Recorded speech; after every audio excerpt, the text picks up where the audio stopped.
Hello! Andito na naman si Bibi Katitik. Si Hi. Hi ka muna dito sa ating mga... Kulaw ka nga dito. Tingin ka sa camera. Yan, hi! Subscribe, sabihin mo. Subscribe kayo dyan. Subscribe. Subscribe. And follow. Follow. Okay. Yan. Tabi. Ay, gabi ka. Yan. Yung mga corded natin. Flex ko lang yung pure tornado hatch natin na Tamtax Platon. Mababa mga titik. Pero pwede natin magamit pa rin yan.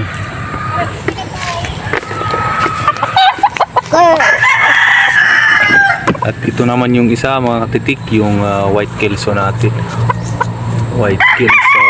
Yan. Tapos yung isa ito. Yan, straight comb. Mga katitik. Yan, PM lang kayo sa mga interested dyan. At saka ito. Yung white kelso natin. Sinibalang mga titik.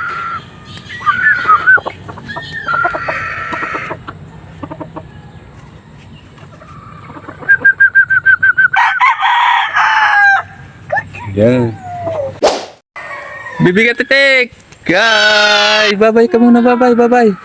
Subscribe! Subscribe. Ay, okay do. Tapos, follow. Follow. Nguyit pa, Bibi Katitik. Ayan, mga katitik. Nagtabas pala tayo dito, mga titik. Pero hindi natin natapos kasi hapon na tayo ng mag-grass cutter tayo. Medyo madami-dami pa dito sa portion nito. Tsaka doon, sa likuran. Dito is okay naman.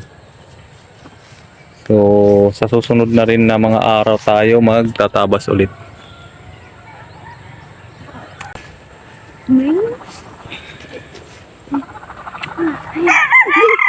Ayan, meron tayong bagong lipat na mga sisiw ngayon.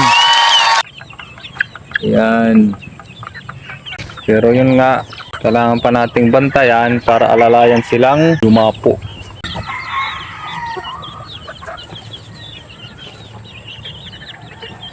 Bali sa ngayon, hindi pa natin ito nabilang kung ilang piraso ito mga katitik.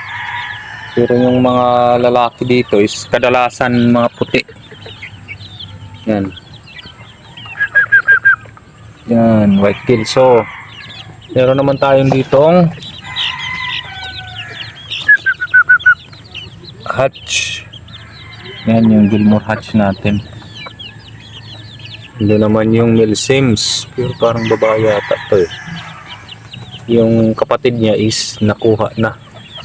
Bali nabili na. Yan yung puti. White kelso din yan mga katitik. Yan. Halos yung puti. Yan. Another puti. Lalaki din yan.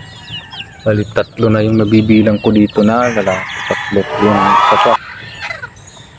Yan. Pang-apat yan. Tapos dito meron din ibang faction ata to. Sasarili lang sila. Pero yung white choco na ito, yan may white choco tayo dito. Pero di tayo sigurado kung babae. Babae po ako. Tapos isa. Babae din mga katitik. Bali yun dun sa kabila is malaki-laki na sila. Mga 2 months old.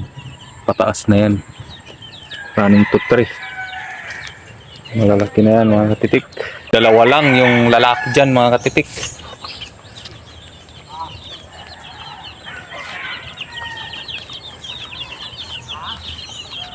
Yan. Yung marami-rami din. Ito mga katitik. Kailangan natin magbawas ng mga pulit dito mga titik sa batch na ito. Babawasan natin yung mga pulit kasi yun nga medyo mabigat na sa patoka. Kung sino mang interested na mag-abil sa ating mga baby pulit, for sharing din ito mga titik. Lahat ito for sharing, pati yung mga baby cockerels. Farm visit lang kayo mga katitik para personal yung makita yung mga isi-share natin yung itong batch na ito at saka dito sa kabila. Ayan mga katitik, PM lang kayo sa ating Facebook page na TG Game Farm. Mag-PM lang kayo mga katitik. Oops. So yan mga katitik, matataas na yung mga damo dito pero pabayaan lang natin ito para mas maililim. Kasi sa panahon ngayon is masyadong mainit yung panahon natin ngayon mga katitik. Kaya hinayaan na lang muna natin na ganito yung mga damo mataas para mag-serve as shelter nila. Yan mga katitik.